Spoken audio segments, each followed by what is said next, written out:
Hello everyone, welcome to a World of Warships Blitz video, and today's video is another Blitz Royale video where we have taken a ship out. Now I've got to admit, between Blitz Royale and Respawn, I definitely prefer Respawn, because basically if you have some daily missions, Respawn is a much faster way to get there, because these maps are huge and it's a bit more of a long-term game, but still, this was what was available. Thought I'd give it a shot. So we are going out in the tier 6, and tier 6 seems to be the best tier for this particular form of game.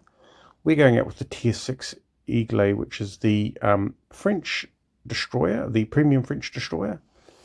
Now this is a fast destroyer, not as fast as Le Terrible. It has poor concealment, but we're going to work on some of that by picking up some of these wonderful little items. So the first one is this one here, which will increase our fire chance, which is nice because we already have a fairly good fire starter here. But the concealment ones are the ones that I'm really after, because as a destroyer, the idea is to use mobility to get through to the end.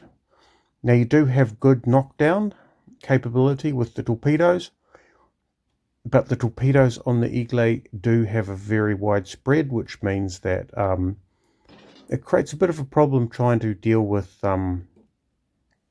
ships at range and getting in close while it's a big destroyer. And any battleship or cruiser that loads HE is generally going to do a fairly good job on it. So here we are, we're going for this. We are taking a risk, because obviously if we're spotted, it could be a bit problematic. We do see there's a ship over there, but we're hoping to be able to get out of dodge before too much trouble ensues. Nearly there.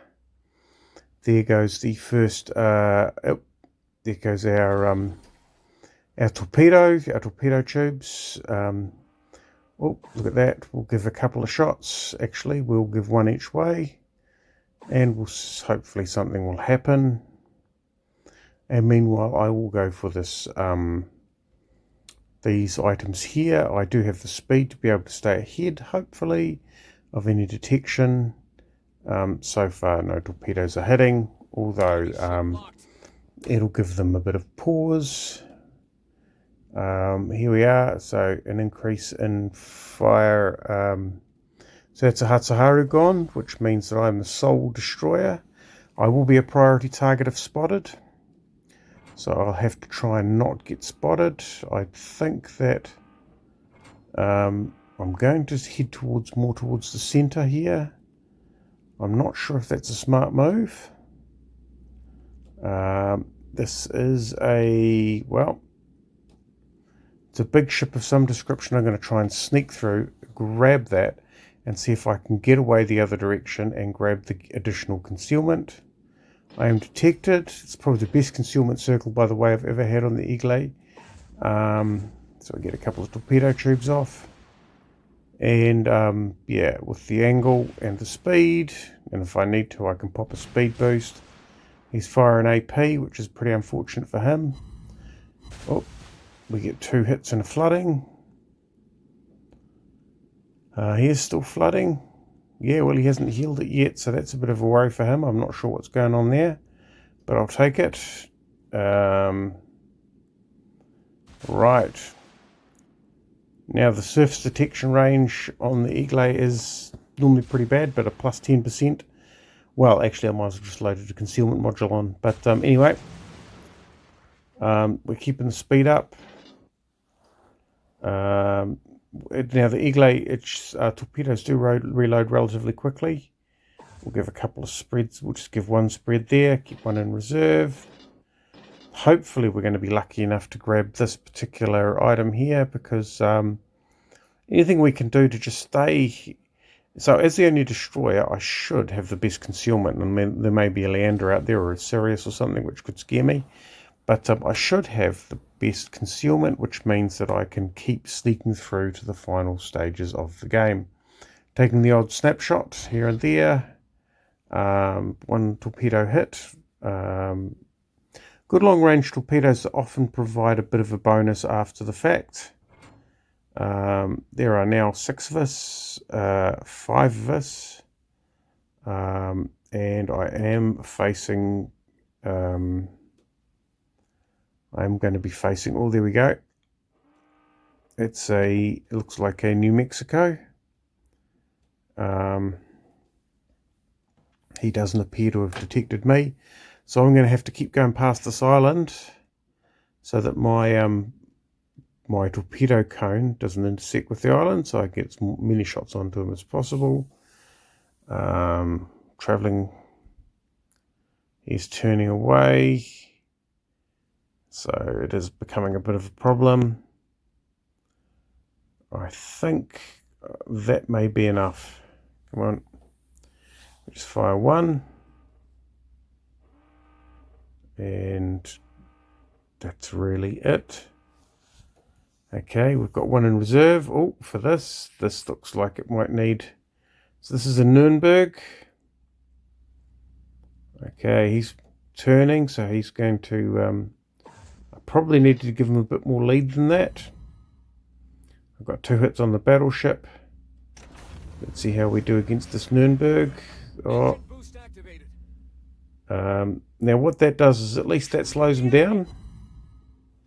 That's only 2 hits, but that's still not too bad for a turning ship.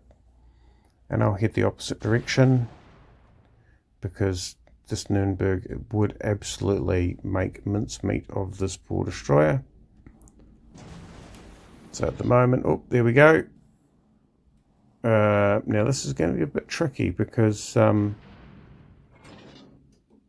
got a Nuremberg behind me who knows which side his bread's buttered on.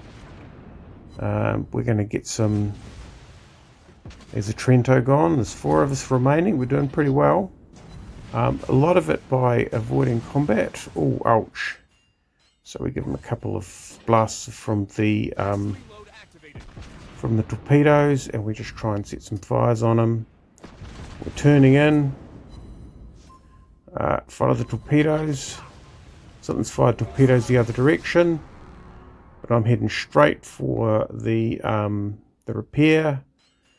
There is a destroyer, a cruiser, and a battleship out there apart from myself, and I believe that destroyer is a Farragut. There he is. Right, so I don't have to deal with him. Not at the moment. If he's the last ship left, that'll be quite good for me, because, well, the Aigle is actually pretty good at taking down other destroyers, as long as I keep the range open, which actually may be an issue. Okay, we're sneaking behind these islands. There's the Nuremberg.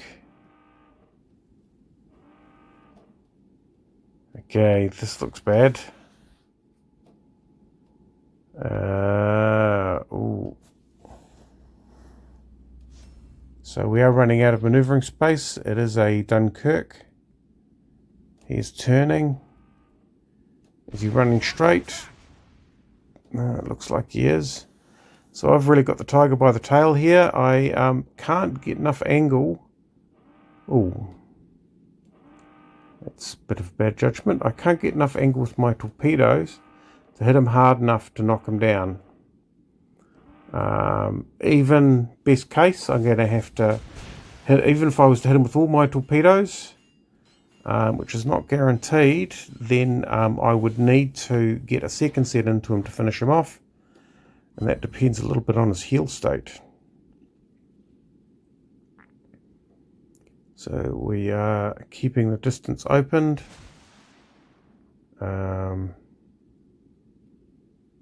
Obviously those torpedoes have missed. I wasn't concentrating, so right. Some gunfire on. Right, here we go. Oh, he is turning, so which is good. And we get a couple of torpedoes off. We have to turn away because his guns are brutal. Hopefully that's enough to see him sunk. Nope. And no. Right. Torpedo, well, we did get him, but unfortunately it was a little bit too late, which means that it leaves us with a Clash of the Titans between the Nuremberg and the Farragut. So let us see how that gets on.